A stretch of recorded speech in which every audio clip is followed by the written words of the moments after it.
What's up, you guys?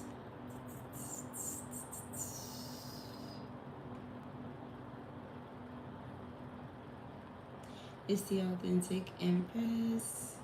I'm trying to see something here. La-di-da-di-da. Let's see.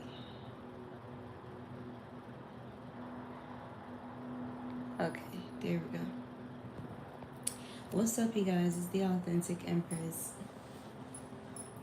So, studying you and piquing people's interest about you, raising curiosity about you is backfiring on anybody who had any type of ill agenda in regard to you. Whatever intentions that they had for people to see you in a skewed perception, for people to perceive you as crazy, paranoid, losing your mind, making shit up, schizophrenic, whatever, okay, unhinged, that's backfiring, okay, because there's more than enough product, there's more than enough evidence, okay, for these people to explore, for these people to research and study about you. And the only thing that it's actually doing is helping to break people free. The more they learn about your story, the more they investigate who you are, and even the stories that's told about you compared to the research that they're gathering concerning you. So that's what's going on. This morning I was reflecting on, I got this download about how to know if somebody has been hexed via food. And this kind of hex refers to if a person actually puts their DNA in a food or beverage in order to bind that person to them, or in a way convert the target to act as a minion for them, in a way that you can tell, or that the person who this happened to, or if you know of someone whom you suspect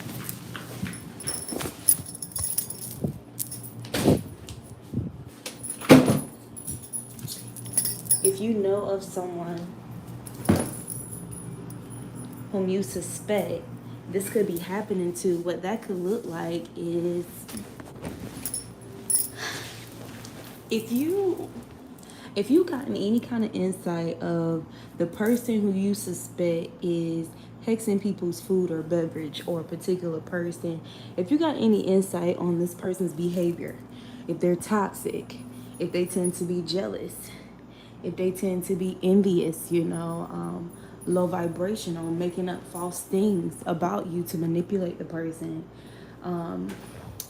if they're heavily reliable, it's kind of obvious that they're emotionally manipulating someone in whatever way, shape, or form. If they have successfully hexed this person via food or beverage, or by using their fluids, that person will begin to model similar behaviors of that person. They will begin to mirror that person's energy, and there's going to be a clear depiction. It's going to be a clear depiction from how that person normally governs themselves, opposed to if it seems like they've basically converted into the toxic attachments that are around them. Don't underestimate how desperate people get, when it comes to wanting to keep certain things hidden that will be embarrassing. Keep things hidden that by the secrecy of it, they're able to benefit somehow, okay? In a way that they feel doesn't exert as much energy or power or effort on their behalf. It's almost like the that lazy energy when it comes to spiritual growth and evolution. When we talk about shadow work and healing and having the hard conversations, facing yourself, sometimes the hard conversations is personal, and the hard conversations can also be just being truly honest, with the people that you connect to, or having an honest approach when it comes to connecting to people, places, and things. It's nothing for people to portray a certain image or energy in order to obtain favor, to obtain access. Okay, and some people find that an easier process, unfortunately, even though there's this temporal energy about it, and there's always a temporal gratification, because you get the instant gratification from being able to deceive the person or deceive your way into something. But the fact that you know that you're living a lie, you know that however the person is treating you is insincere. So it's almost like, even though the person is benefiting, quote unquote, it's like they still get triggered by the fact that they're not really revealing who they truly are, and whatever treatment that they're receiving is totally dependent upon the false image, right? So anyway, yeah, so there's something about that. Maybe somebody's coming to the realization of just how real magic is, what energy manipulation is. I don't know if somebody was blinded by religion, but religion in itself, in essence, is also magic. So if we really break it down, any form of words, communication, anything that's written, script, magic, or scripted, anything that's spoken, written, any action that's taken, okay, any type of thoughts that you're thinking, whether low vibrational or high vibrational, whether toxic or healthy, this everything in a sense is magical.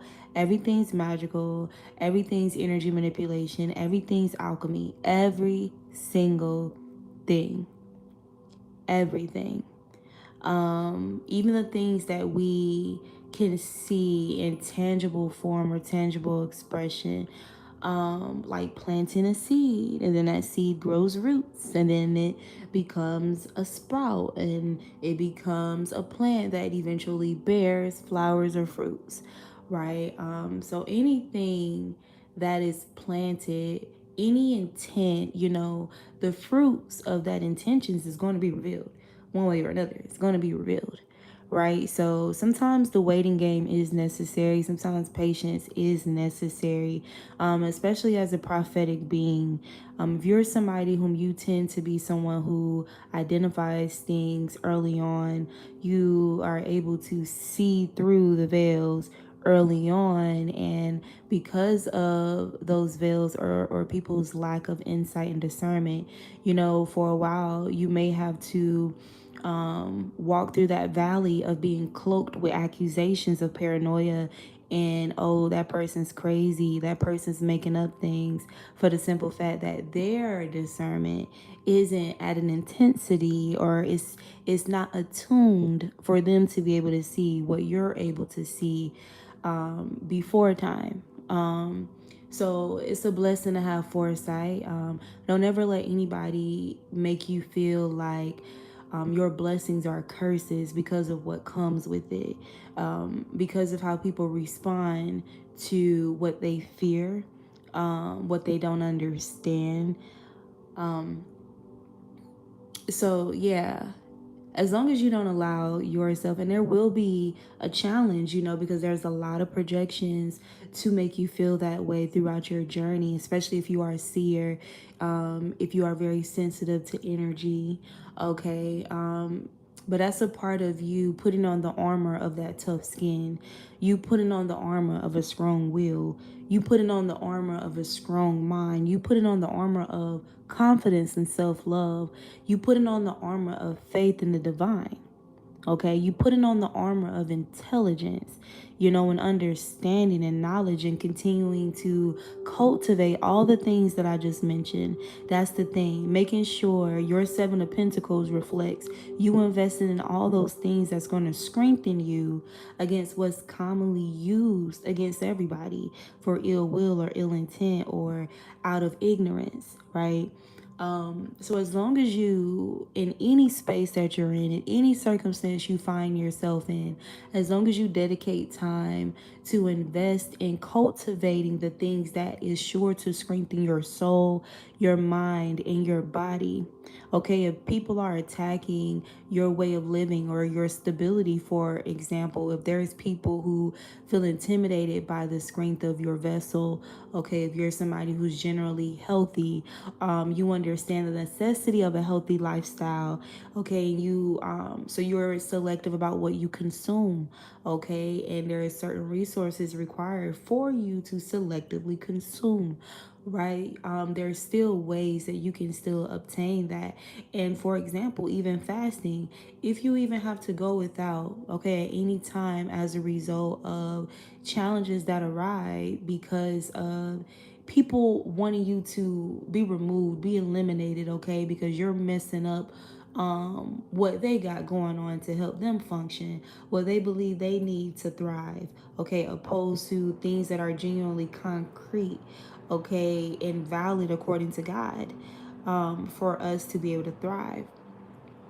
Um, Fasting, okay, fasting, don't underestimate fasting.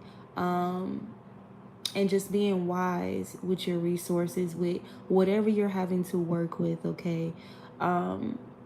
Because regardless of people's efforts to rid you of every single thing, something that they will never be able to rid you of is God. The only way a person can rid you of God, of your higher mind, of your manifestation abilities, is if you give it up. You have to sacrifice it. You have to give it up. In a sense, you have to commit the unaliving of your faith. Okay, all they can do is invest, again, with carnal weapons to provoke you toward that mentality or that mindset, to make attempts to wear you down, right? But ultimately, you have to make the decision to put yourself in a position to be unalived. And when we think about people who are in rougher lifestyles, like, like whether that be gang activity, thieving and robbing and stealing and killing and whatever, cheating and whatever, we think about people who are in those rougher lifestyle spectrums, that also applies to them. You have to put yourself in a position to be unalived, period. So if somebody catch you slipping at a party, you put yourself in that position to be unalived. Because if you know you're out here thieving and cheating and scamming and setting people up, and you feel me, whatever, hitman, whatever you've aligned yourself with, you have to understand, if you're targeting people with ill intent, you automatically have a target on your back. Now, for you to be targeting devils and demons, okay, or demonic structures and foundations, they can't. Will you have a target on your back? Yeah, but that target is null and void unless you put yourself in a position to be unalived. Now, if you're doing it in the name of righteousness, if you're doing it because you're in obedience to the divine, it doesn't matter the target, the severity, the intensity, the size of the target, the multitude of people targeting you. It doesn't matter how much they target you or what they do around you in an effort to target you. They can't kill you. They can't. Okay? Again, you have to make a decision to unalive you because they are not within um they're not within just grounds in order to complete that. So are they going to fearmonger? Yes. Are they going to provoke you to anger, to put yourself in a position to be unalived? Yes. Does that mean that becoming angry, irritable, agitated at any time because of the cruelty that you experience, the oppression and the persecution that's unjust that you experience, just because it aroused those kind of feelings within you, you still can make a decision to direct that energy accordingly, and manifest it or alchemize it to a degree where it's for your highest good, right? Opposed to putting that power into those who want to disempower you. So again, let's say, what's a good example? I can always use experiences from my own life because I lived it and I seen it. Yeah. Anyway, so for example, um, my last guy that I was involved with, there was a lot of chaotic energy projected onto our connection by his hating ass friends and family, okay, who had him in a position that they felt was best for them to function and thrive by harvesting off of him, okay, and him just being green and naive, okay, and controlled by his insecurities. So for example, when they would give him unsound counsel and fuel his insecurities, of course that would have him act in behaviors that were unaligned and behaviors toward me that I didn't deserve, okay, that I now find myself having to combat, right? Because of the expression of the energy outpouring, which was toxic in nature. So there was this one time where, because of his lack of honesty, courage, and transparency with these people, as well as, him um, feeling intimidated by being his authentic self or going against what they have set as the cool thing to do, the was lit, was popping, was it, you feel me? um and I don't give a fuck about any of that, because who the fuck are y'all? You're not God, but he wasn't there. He wasn't in that space like I am fully. So there was this attempt to bait me into a fight with a stranger, not a stranger to him, but a stranger to me, a female friend apparently, who was so triggered but wanted to mask that trigger as if she was protecting him and fighting in the name of protecting her friend. Bitch, fuck you. Yeah, she called me out my name and stuff. I didn't call her name, didn't provoke her. I was talking to him, and his retarded ass put me on speaker for them to hear our personal, not so personal conversation. And so she's in the background, like they're still in the background, like they've been in the background and will forever be in the background. In the back. What? In the background, just going off, calling me all type of bees. Never met me a day of her life. Never had a conversation. Don't know nothing about me. Don't know nothing about me. Just going off, And so the wise person needs to perceive a situation like that. Like, this person doesn't know anything about me. This person is more than likely under some type of a false pretense or false impression that's been provided to them by the person who actually personally knows me, which is the guy that I was dealing with. So this is me and my quick-wittedness, considering all these things while in preparation of my response to her.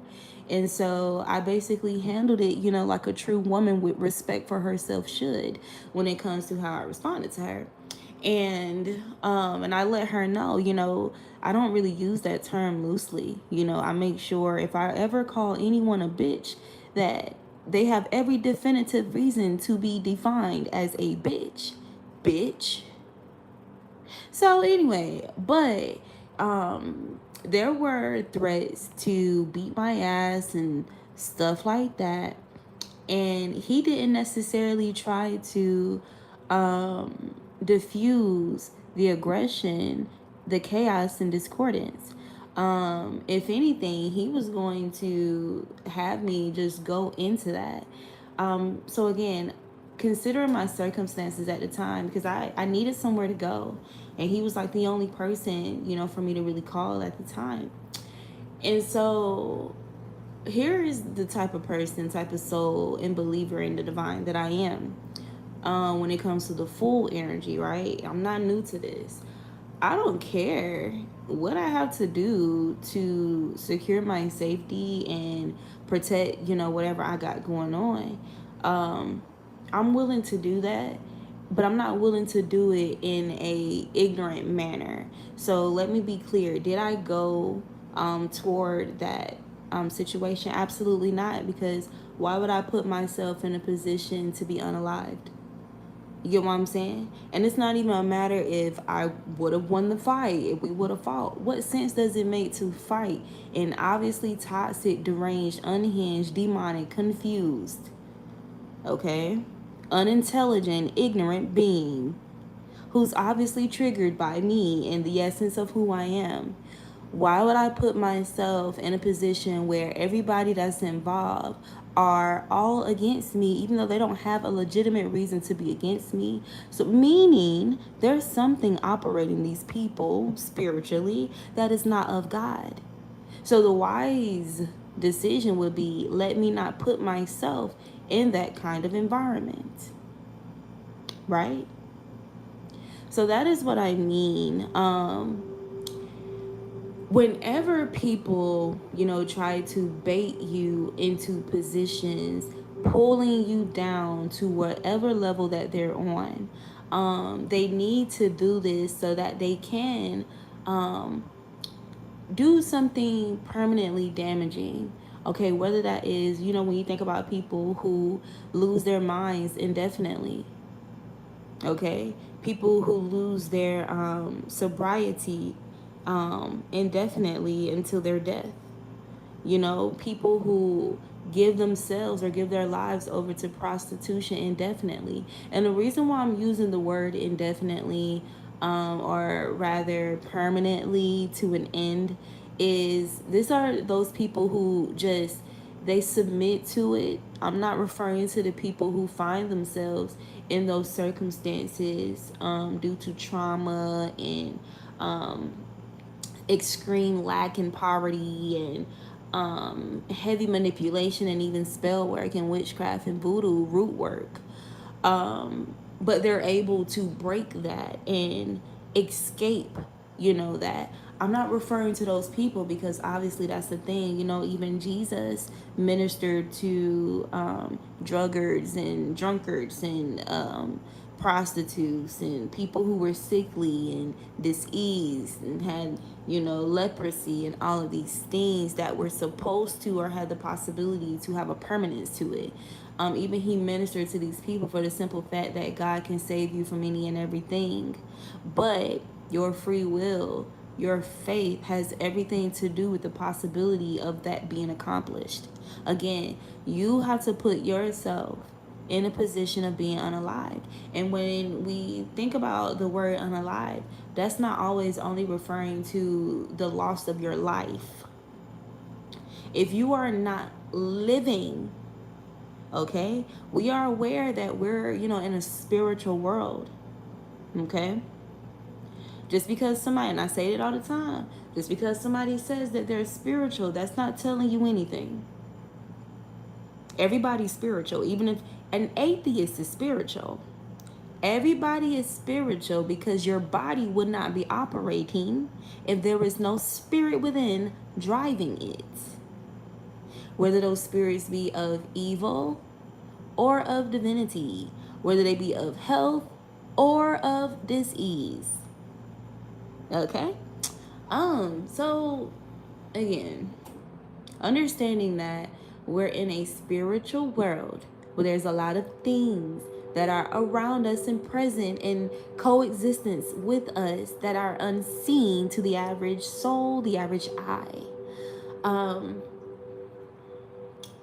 We understand that we wrestle not against flesh and blood, okay, but the spirits that are operating that flesh and blood. We understand that there are evil spirits always looking to purchase or break into or steal or squat into a home or vehicle.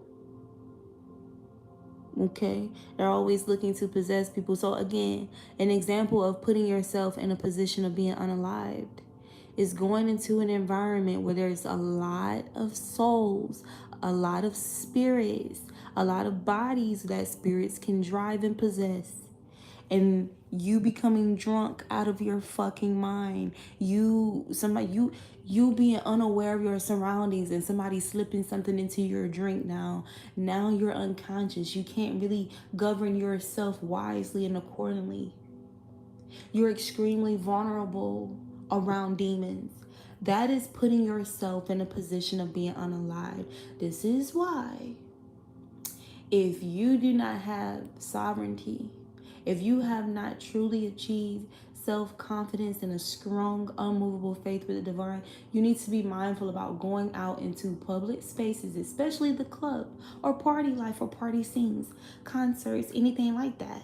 You need to be, listen, it's not a place for you. You're not ready for that. You're not ready for that. And I just pray that people's, guardian angels come through for them when they're not spiritually equipped, mentally equipped, okay, emotionally equipped to really be in those environments like that. They kind of set themselves back from their own internal spiritual evolution. But again, understanding your limits, okay, having boundaries in all things, even if you are going to partake in alcohol, having boundaries, okay, having boundaries if you're going to partake in any activity or any environment, having boundaries and always being aware. You can have fun and still be vigilant.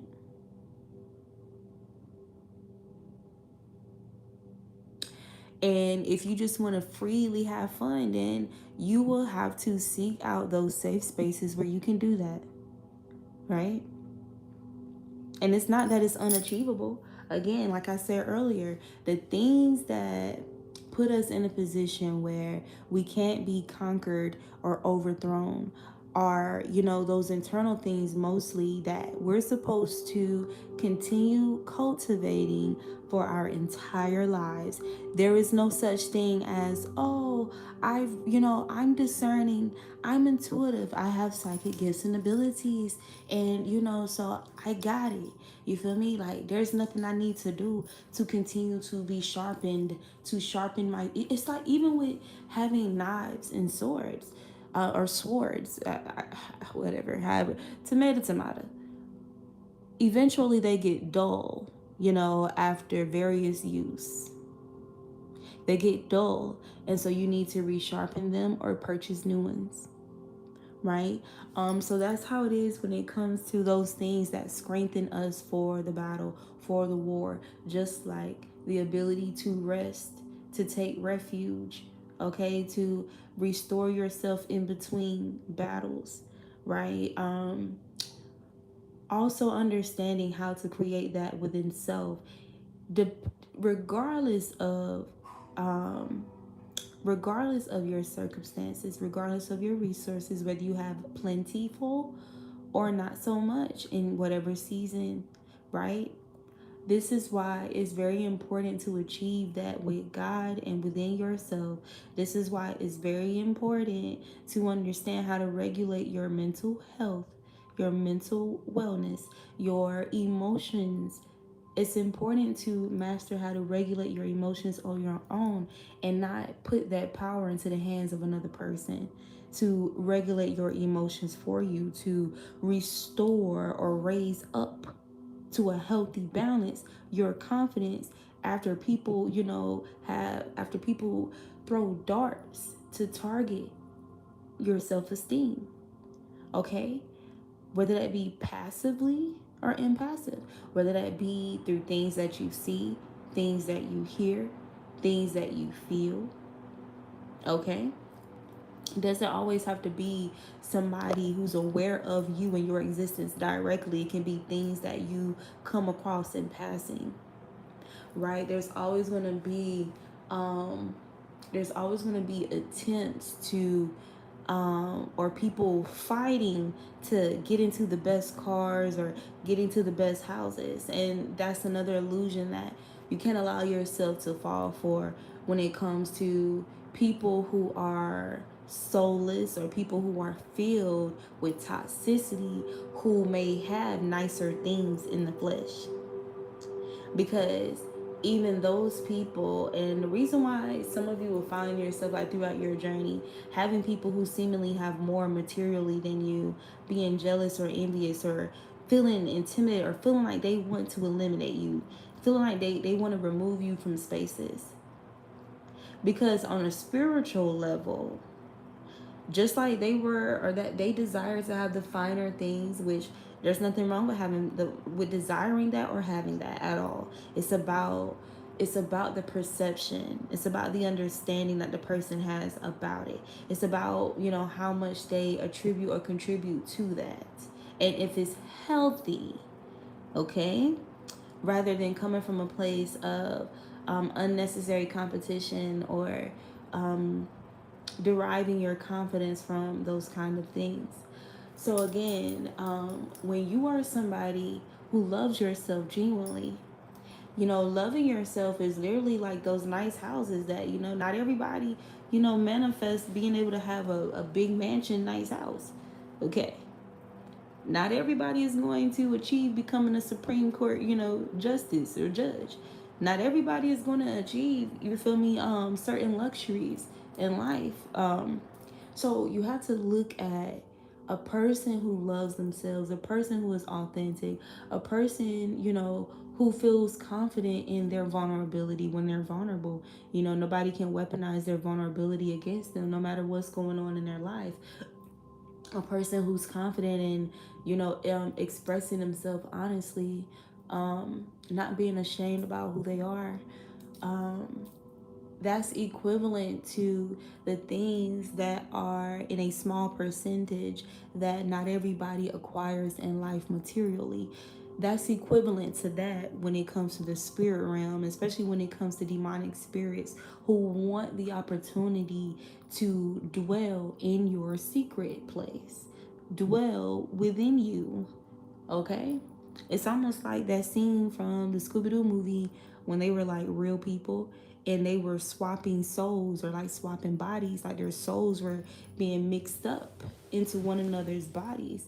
And when y'all know the whole relationship or the union with Fred and Daphne, and so when Fred and Daphne, or Fred's soul got into Daphne's body, it was supposed to be like a funny part, but it was very perverted. But he had said, I get to look at myself naked. You get what I'm saying? Like, it's that type of energy, for demonic energies. Like, just thinking, like, if you think about a really, really nice car and all of its features that are like upgraded and stuff like that, it's kind of like that. It's literally like, yo, like, oh, there's TVs inside of this car, and oh, cruise control. It has, the backup camera and push start and la la la la. But all of these upgraded features, right? That's what it is. Okay, when it comes to how you cultivate your soul, okay, to the highest vibrations that you can obtain, okay, within your soul journey. So anyway, this studying you energy, and this studying can be coming from several different, I said seven, wow, several different group dynamics. That can be family that's trying to portray a certain image about you that's untrue, or a narrative that's untrue for whatever that reason may be, to whomever group they're trying to portray that to.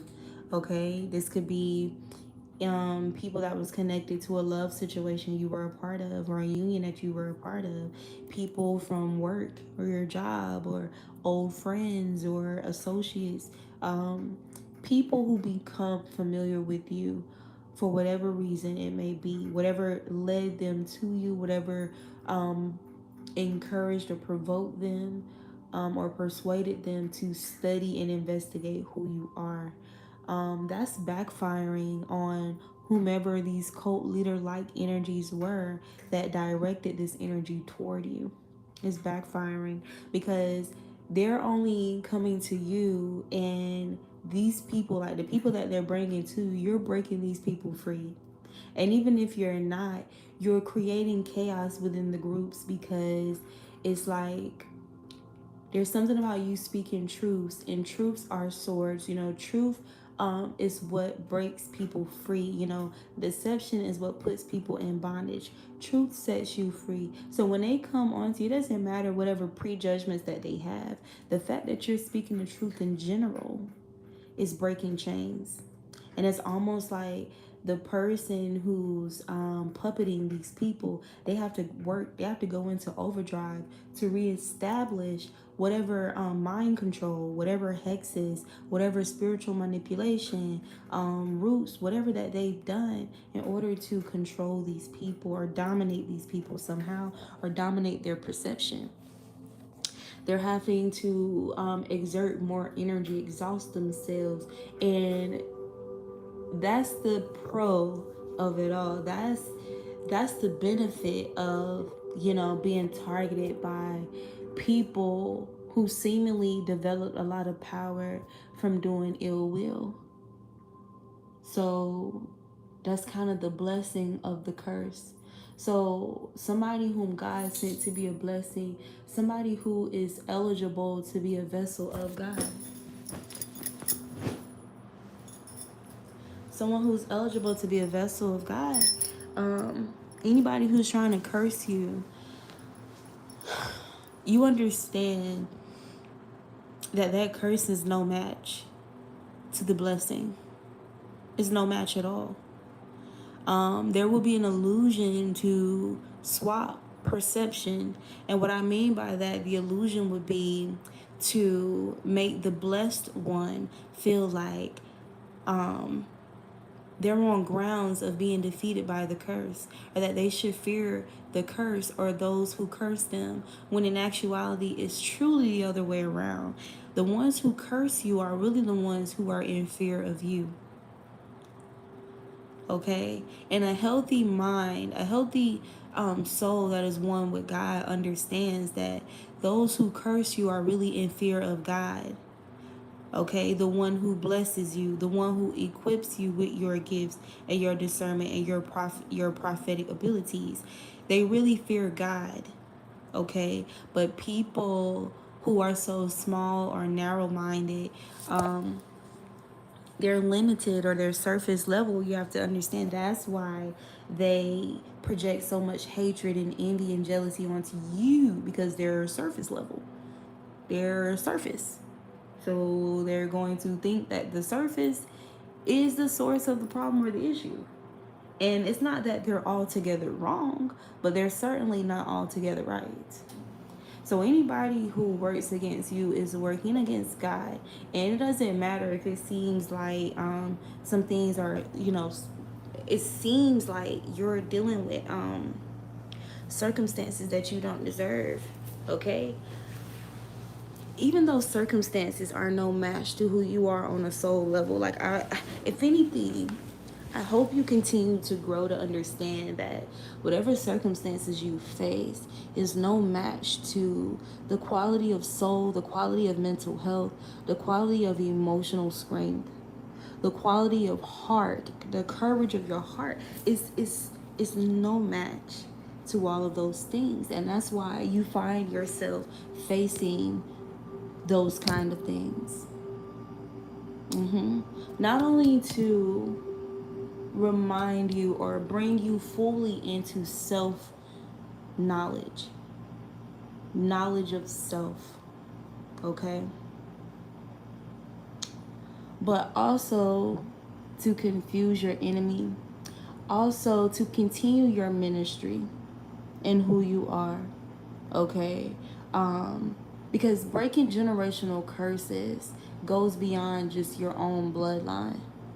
The reason why our phenomena and our existence as human beings, and us crossing paths with one another, making friends or working with people, being in spaces with people who are outside of our family, is because we contribute a piece of the puzzle to breaking curses and hexes over those people that we interact with as well. That's the bigger picture of it all. It's okay to get irritable. There is nothing demonic or toxic about getting irritable sometimes. What becomes toxic and demonic is what you do with that irritability, or if you choose to execute that irritability for ill will unjustly. You know what I'm saying? And that's what it's about. What do you do when you feel these feelings that people are intentionally trying to provoke within you, when you find yourself in circumstances that people intentionally organize? How do you respond to it? Because responding to something is not only restricted or limited to verbal communication. How do you respond when people are doing spell work on you or witchcraft, or they're working you? How do you respond when somebody is undermining you in conversation? How do you respond when somebody's abusing their power or their authority in whatever dynamic? How do you respond with things not going how you would like it to go, how you would prefer things to go, but it's not going that way in that moment? How do you respond? Again, I want to be clear. It's okay to get frustrated sometimes. It's okay, for things to hurt your feelings sometimes. Okay? Getting your feelings hurt, getting your heart broken, being let down, being betrayed, being backstabbed, whatever. None of these things define you as somebody who is unworthy. None of these things define you as somebody who is unloved by God. None of these things define you as being cursed. Okay? Although there would be heavy illusion, heavy projection for you to perceive it that way. How is God telling you to perceive it is what it's about. And you have to be prepared for what comes with your unwavering faith in the divine. You have to be prepared for that, because the reason why we even have the parable of your faith being the size of a mustard seed is the wisdom of that parable, which is a mustard seed benefits, a mustard seed grows a multitude of mustard seeds and a multitude of plants, which in turn can create an abundance when you sell those seeds and those plants. And it contributes to a lot of herbalistic, flavorful meals, okay? And herbal tinctures, remedies, right? You have to see beyond one mustard seed and understand what God is actually communicating about faith. So your circumstances at any time can reflect the size of a mustard seed. And so your faith, okay? Your faith could be there. Imagine your circumstances looking like the mustard seed, but your faith being at a place where it's the plant of the mustard seed. It's a bundle of mustard seeds. Nobody's able, by circumstances or things outside of you, to reduce your faith anymore.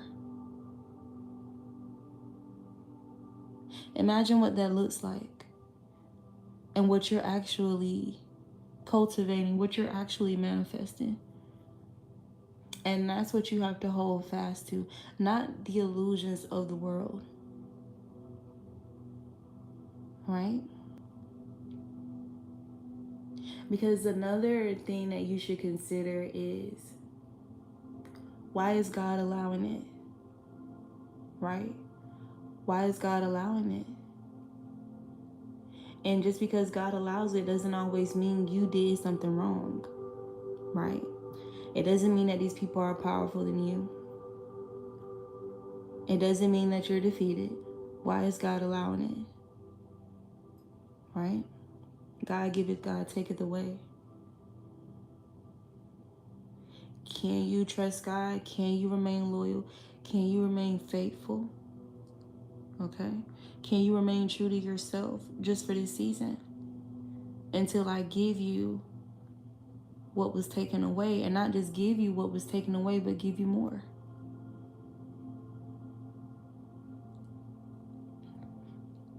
Because the reality is, people who think that taking things away from you is going to take you out of God are actually taking themselves out of God. They're taking themselves away and out of God. They're taking themselves out.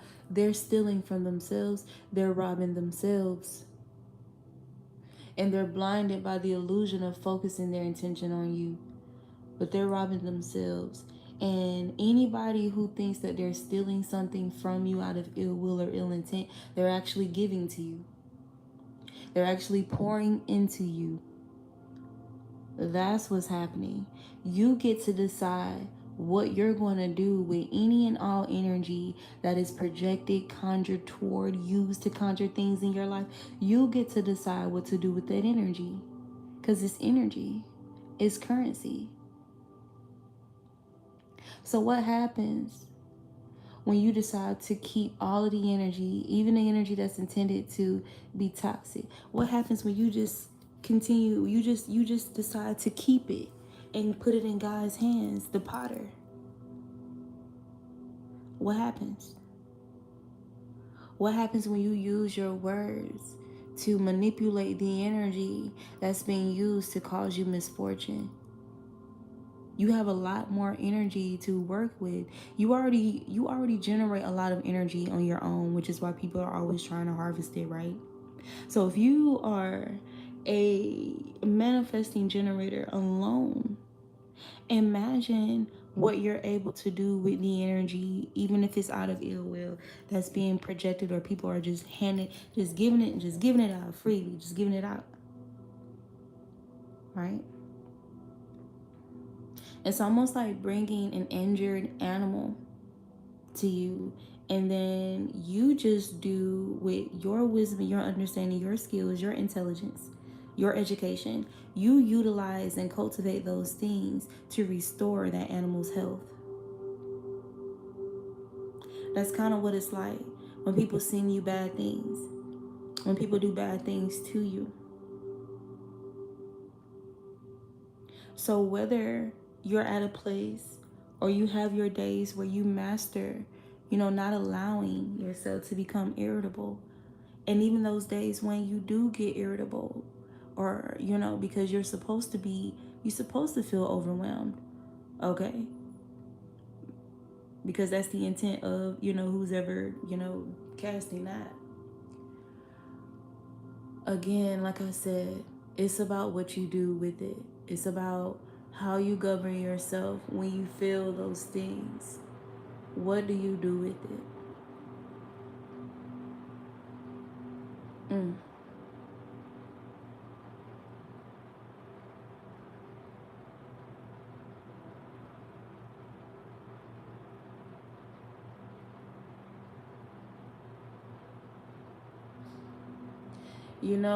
The reality is your presence, your absence, your voice, your silence. All of these things are advantages for you. They're all advantages. You know how if you are a speaker of truth and you're revealing things, that people are trying to hide so that they can maintain dominance or control over somebody. And so they go out of their way to attack your throat chakra or silence you, and, blah, blah, blah, blah, blah, blah. Even your silence is still the advantage. It's rendering the same results. Whether you choose to be silent, go into hermit, go into hiatus, whether you choose to speak, blah, blah, blah, blah, show up, don't show up, right? If people feel a type of way about your presence when it comes to your appearance, your physical appearance, and so they attack it, they don't want you to go away, they want you to hide yourself, blah, blah, blah, blah, blah. Even if you hide yourself, it's still your advantage. Because your presence have already established something that is just irreplaceable, something that's unmovable, something that's undeniable. So many people go out of their way so that they'll be unforgettable in life or in people's lives.